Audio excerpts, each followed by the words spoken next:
The Art of War by Sun Tzu, translated by Lionel Giles.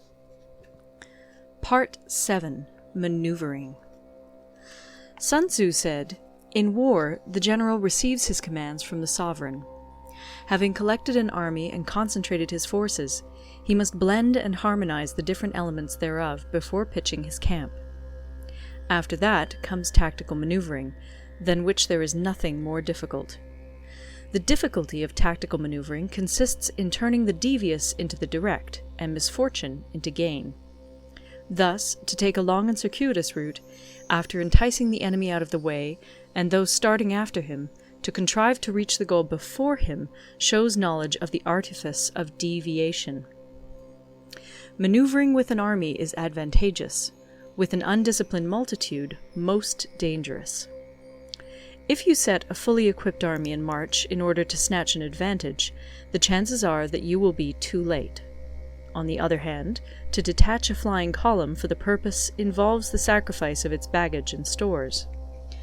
Thus, if you order your men to roll up their buff coats and make forced marches without halting day or night, covering double the usual distance at a stretch, doing 100 li in order to wrest an advantage, the leaders of all your 3 divisions will fall into the hands of the enemy. The stronger men will be in front, the jaded ones will fall behind, and on this plan only 1/10 of your army will reach its destination. If you march 50 li in order to outmaneuver the enemy, you will lose the leader of your first division, and only half your force will reach the goal. If you march 30 li with the same object, 2/3 of your army will arrive. We may take it then that an army without its baggage train is lost. Without provisions, it is lost. Without bases of supply, it is lost. We cannot enter into alliances until we are acquainted with the designs of our neighbors.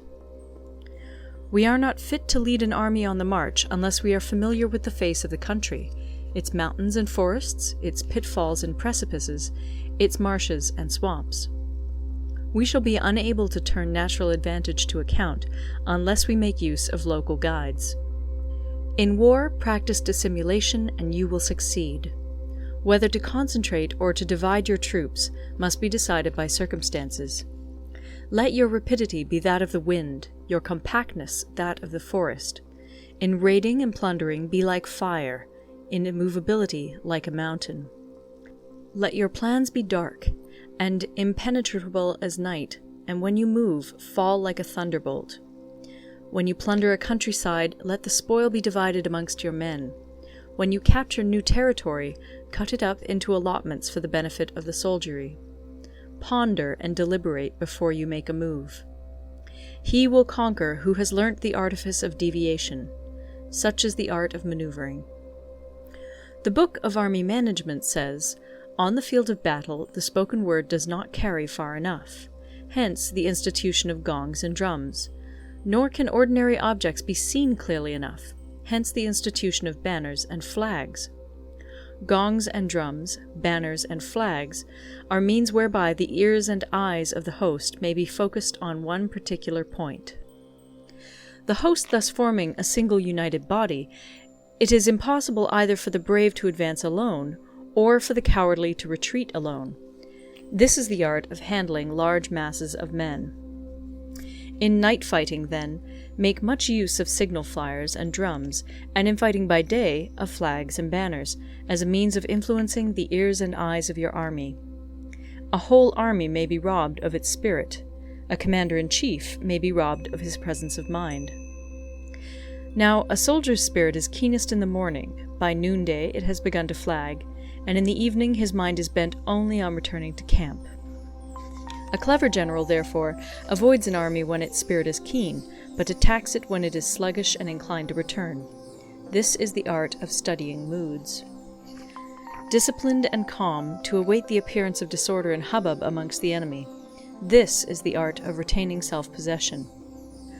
To be near the goal while the enemy is still far from it, to wait at ease while the enemy is toiling and struggling, to be well fed while the enemy is famished. This is the art of husbanding one's strength. To refrain from intercepting an enemy whose banners are in perfect order, To refrain from attacking an army drawn up in calm and confident array, this is the art of studying circumstances. It is a military axiom not to advance uphill against the enemy, nor to oppose him when he comes downhill. Do not pursue an enemy who simulates flight. Do not attack soldiers whose temper is keen. Do not swallow bait offered by the enemy. Do not interfere with an army that is returning home. When you surround an army, leave an outlet free. Do not press a desperate foe too hard. Such is the art of warfare. End of Part 7. Part 8. Variation in Tactics.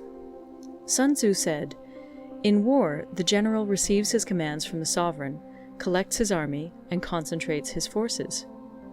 When in difficult country, do not encamp. In country where high roads intersect, join hands with your allies. Do not linger in dangerously isolated positions.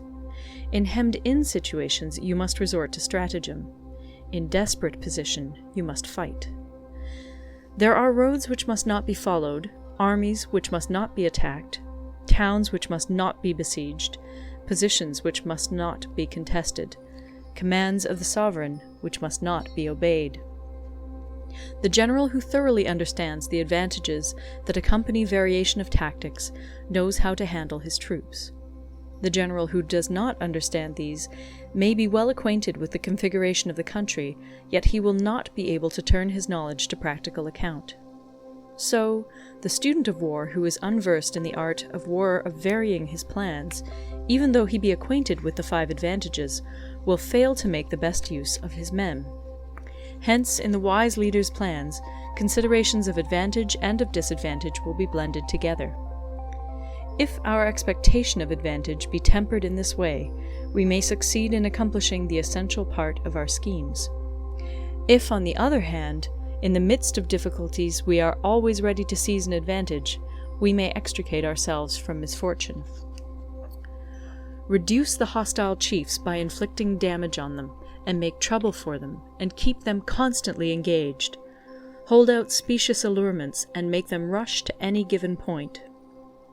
The art of war teaches us to rely not on the likelihood of the enemy's not coming, but on our own readiness to receive him, not on the chance of his not attacking, but rather on the fact that we have made our position unassailable. There are 5 dangerous faults which may affect a general. 1. Recklessness, which leads to destruction. 2. Cowardice, which leads to capture. 3. A hasty temper, which can be provoked by insults. 4. A delicacy of honor, which is sensitive to shame. 5. Over-solicitude for his men, which exposes him to worry and trouble. These are the 5 besetting sins of a general, ruinous to the conduct of war. When an army is overthrown and its leader slain, the cause will surely be found among these 5 dangerous faults. Let them be a subject of meditation.